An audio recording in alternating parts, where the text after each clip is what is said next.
बच्चों, आज हम परिसर अध्ययन 2 में पाठ 17 गढ़ों और नौसेना का प्रबंधन ये पाठ पढ़ेंगे, जिसमें शिवाजी महाराज ने शत्रुओं पर नियंत्रण पाने के लिए और विजय पाने के लिए किस तरह से अपने गढ़ों और नौसेना का प्रबंधन किया था, मैनेजमेंट किया था, इसके बारे में हम जानकारी प्राप्त करेंगे।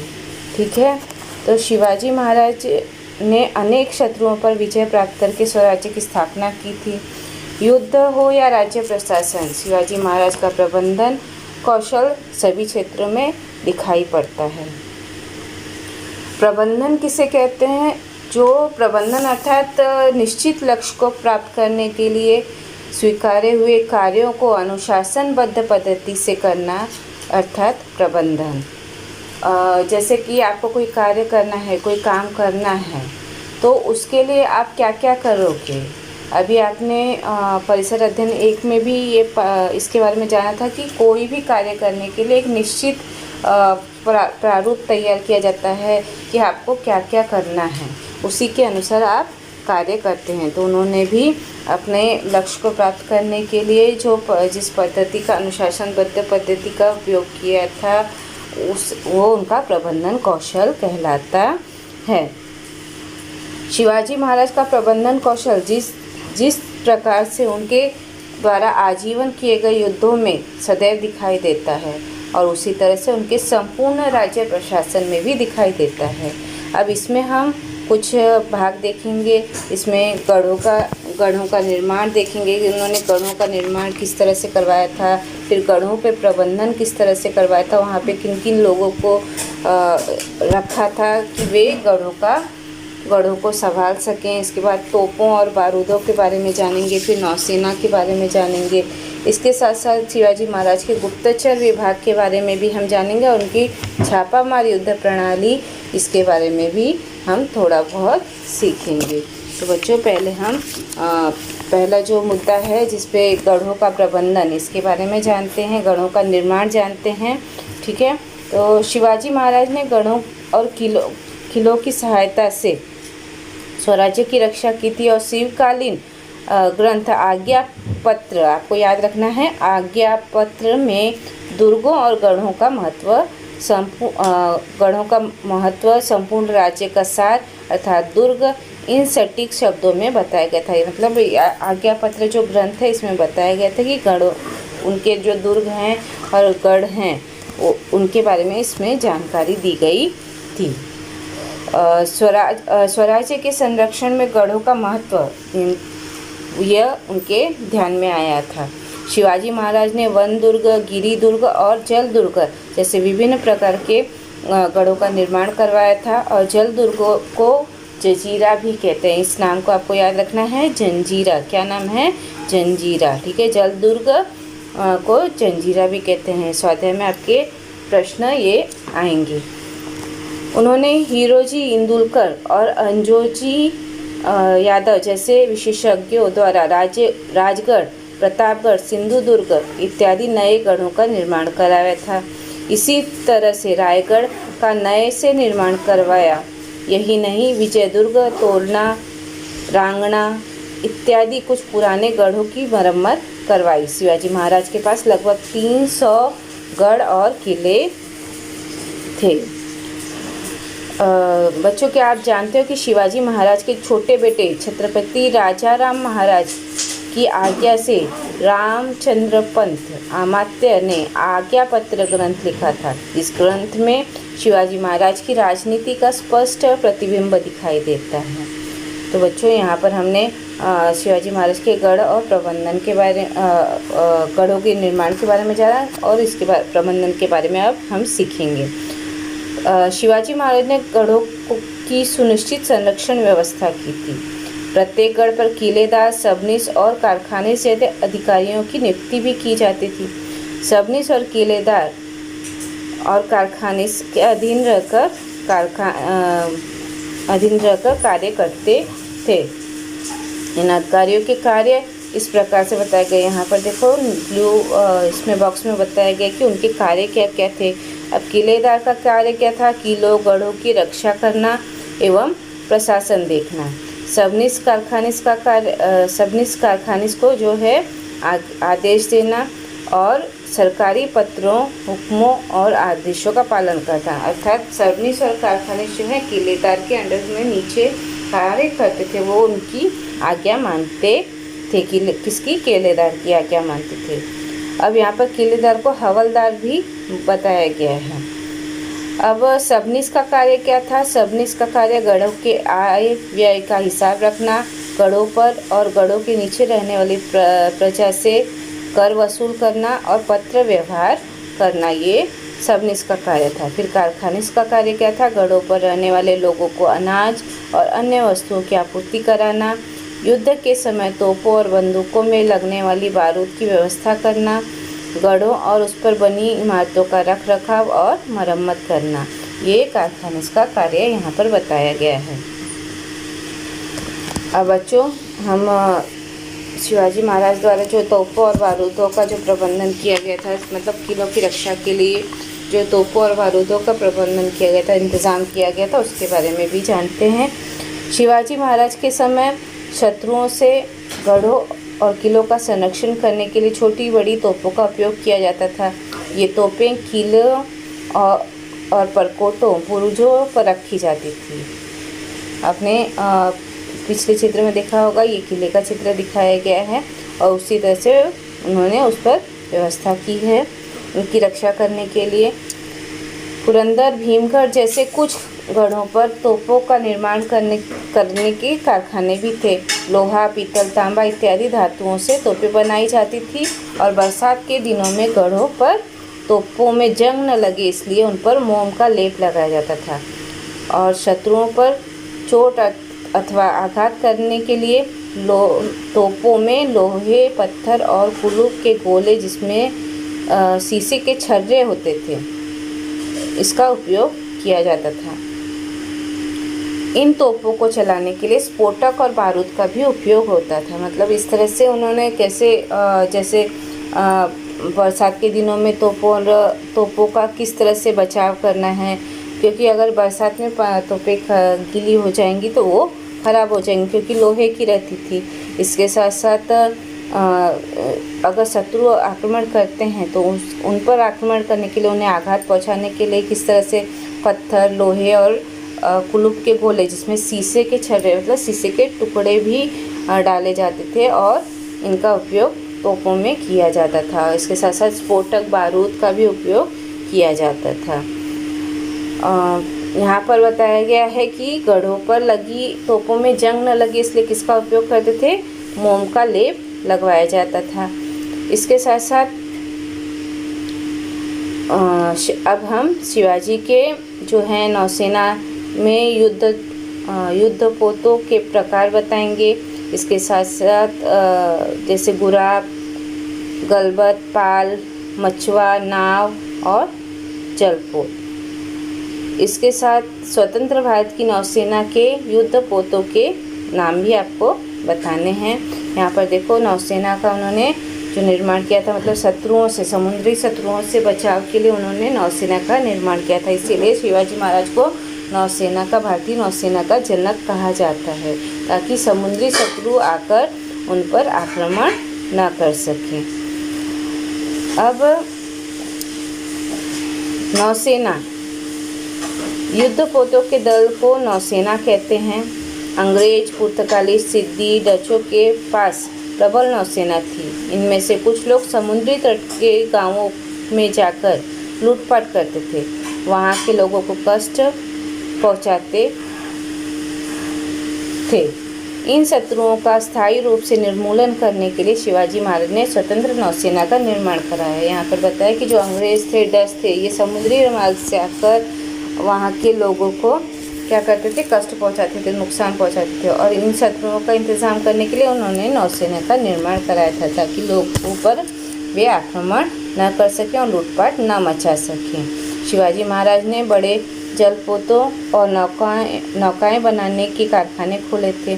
सागर में बने पुराने जलदुर्गों को जीतकर वे अपने नियंत्रण में कर लिए। सुवर्णदुर्ग और विजयदुर्ग जैसे जलदुर्गों की मरम्मत करवाई।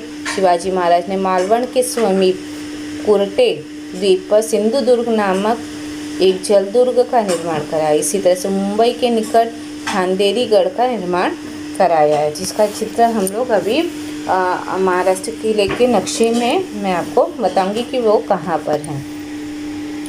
स्वराज्य की नौसेना में कोली, भंडारी, आगरी जैसे विभिन्न सागरीय जाति धर्मों के सैनिक थे। इसी कालखंड में दौलत खान, मायनाक भंडारी, लाव पाटिल, दरिया सारंग, तुकोजी आंग्रे जैसे अनुभवी नौसेना योद्धाओं ने ख्याति पाई। मराठों की नौसेना के कारण अंग्रेज, पुर्तगाली, सिद्दी और डच जैसे समुद्री शत्रु उनसे भयभीत रहने लगे।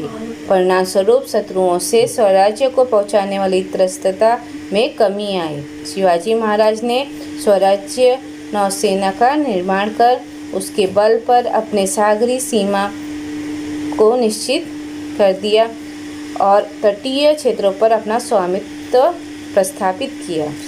साथ ही अपने सागरी तट को सुरक्षित कर लिया। मध्ययुगीन कालखंड में भारत में शिवाजी महाराज द्वारा स्थापित यह पहली स्वयं की नौसेना थी। अतः छत्रपति शिवाजी महाराज को भारतीय नौसेना का जनक के रूप में सही अर्थ में गौरव बढ़ाया जाता है। मैंने आपको पहले ही बताया कि उन्होंने नौसेना का निर्माण कराया ताकि जो समुद्री शत्रु थे उन पर आक्रमण न कर सके, जिसके साथ साथ उन्होंने वहाँ के ही लोगों को जैसे कोली, भंडारी, आगरी ऐसे विभिन्न सागरी जाति धर्म के लोगों को सैनिक के रूप में रखा था। और कुछ अनुभवी नौसेना योद्धाओं को जैसे दौलत खान, मायनाक भंडारी, लाव पाटिल, दरिया सारंग, तुकोजी आंग्रे जैसे लोगों को योद्धाओं के रूप में उसमें शामिल किया था। शिवाजी महाराज के गुप्तचर विभाग के बारे में अब हम जानते हैं। शिवाजी महाराज की जो सैनिक व्यवस्था थी, गुप्तचर विभाग, जैसे डिटेक्टिव होते हैं ना, यहाँ की जानकारी वहाँ देना, ऐसे कार्य करते हैं। तो शिवाजी महाराज की सैनिक व्यवस्था में गुप्तचर विभाग था। उनके गुप्तचर विभाग का प्रमुख बहरजी नाइक था। बहरजी नाइक द्वारा लाई गई अचूक जानकारी के लिए उपयोगी सिद्ध होने पर शिवाजी महाराज द्वारा चलाए गए सूरत अभियान जैसे अनेक अभियान सफल हो गए थे। शिवाजी महाराज के गुप्तचर गोपनीय ढंग से शत्रु के दल में प्रवेश कर शत्रु पक्ष की छोटी छोटी हरकतों की जानकारी प्राप्त कर लेते थे।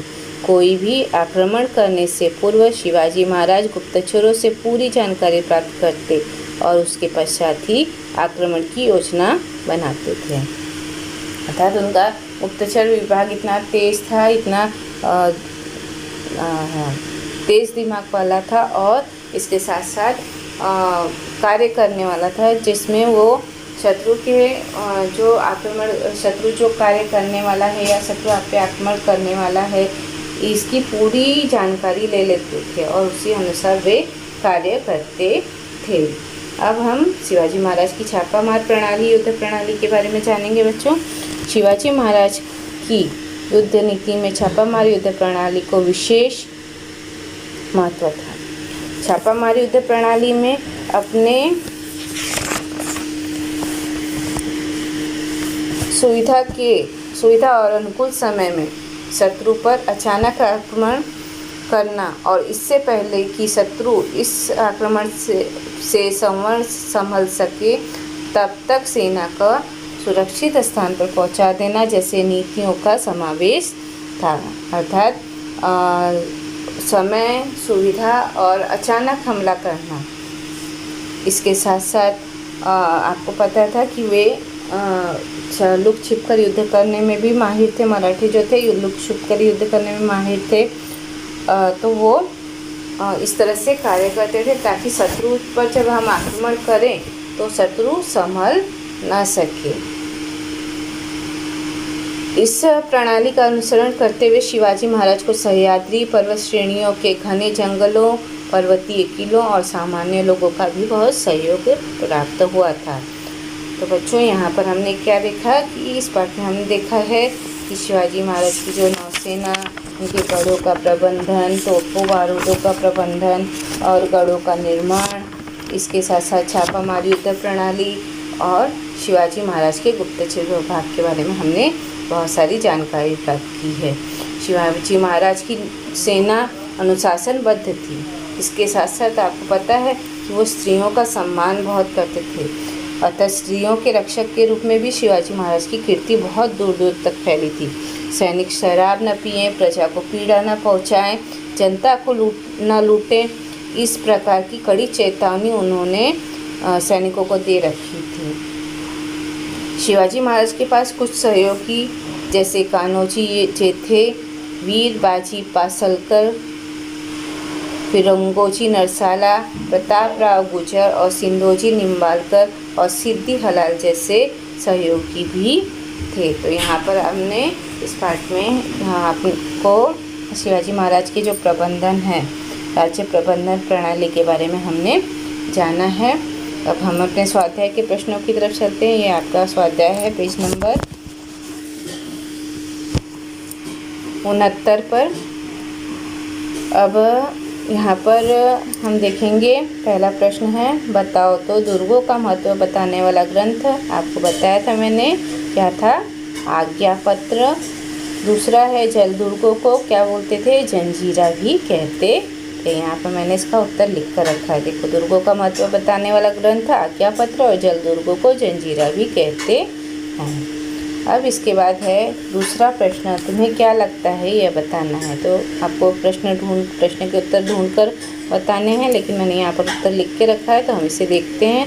पहला प्रश्न है, छत्रपति शिवाजी महाराज का भारतीय नौसेना का जनक के रूप में सही अर्थ में गौरव बढ़ाया जाता है। मैंने आपको पहले बताया कि भारतीय नौसेना का जो निर्माण ना शिवाजी महाराज ने ही किया था, ताकि वो शत्रुओं से लोगों की रक्षा कर सकें। चलो बच्चों, हम अपने उत्तर को देख लेते हैं। मराठों की नौसेना के कारण अंग्रेज, पुर्तगाली, सिद्दी और डच जैसे समुद्री शत्रु उनसे भयभीत रहने लगे थे। परिणामस्वरूप शत्रुओं से स्वराज्य को पहुंचाने वाली त्रस्तता में कमी आई। शिवाजी महाराज ने स्वतंत्र नौसेना का निर्माण कर उसके बल पर अपनी सागरी सीमा निश्चित कर दी और तटीय क्षेत्र पर अपना स्वामित्व प्रस्थापित किया। साथ ही अपने सागरीय तट को सुरक्षित कर लिया। मध्ययुगीन कालखंड में भारत में शिवाजी महाराज द्वारा स्थापित यह पहली स्वयं की नौसेना थी। अतः छत्रपति शिवाजी महाराज का भारतीय नौसेना का जनक के रूप में सही अर्थ में गौरव बढ़ाया जाता है। अब दूसरा प्रश्न है, शिवाजी महाराज का प्रबंधन कौशल किन किन क्षेत्रों में दिखाई देता है। शिवाजी महाराज का प्रबंधन कौशल, शिवाजी महाराज ने अनेक शत्रुओं पर विजय पाकर स्वराज्य की स्थापना की। युद्ध हो या अथवा राज्य प्रशासन, शिवाजी महाराज का प्रबंधन कौशल सभी क्षेत्रों में दिखाई देता है। मतलब युद्ध में भी और राज्य प्रशासन में भी उनका प्रबंधन कौशल दिखाई देता है। अब तीसरा प्रश्न है, गढ़ों पर निम्न अधिकारियों के कार्य लिखो, जो कि आपको मैंने बताया था, यहाँ पर चित्र दिए हुए थे।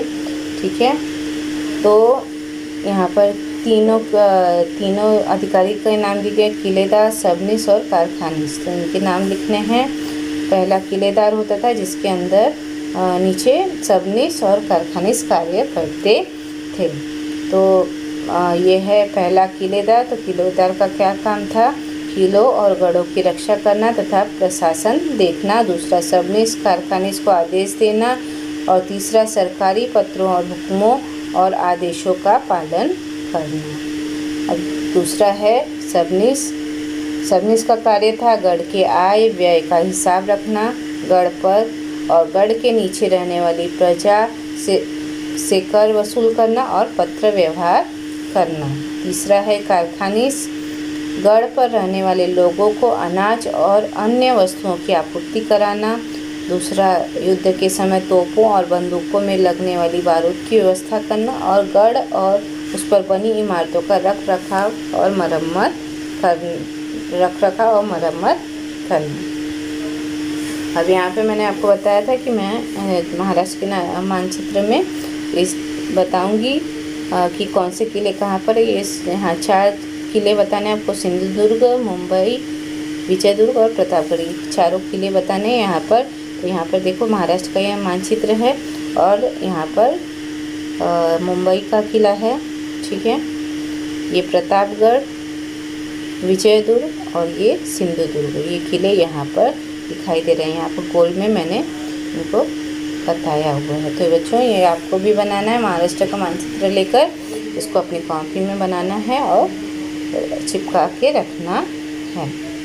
तो यहाँ पर आपका ये पाठ ख़त्म होता है। पाठ 17 जो है परिसर अध्ययन का पाठ 17 ख़त्म हो रहा है, जिसका नाम है गढ़ों और नौसेना का प्रबंधन। और इसके बाद प्रश्नोत्तर को लिखकर व्हाट्सएप पर मुझे भेजना है।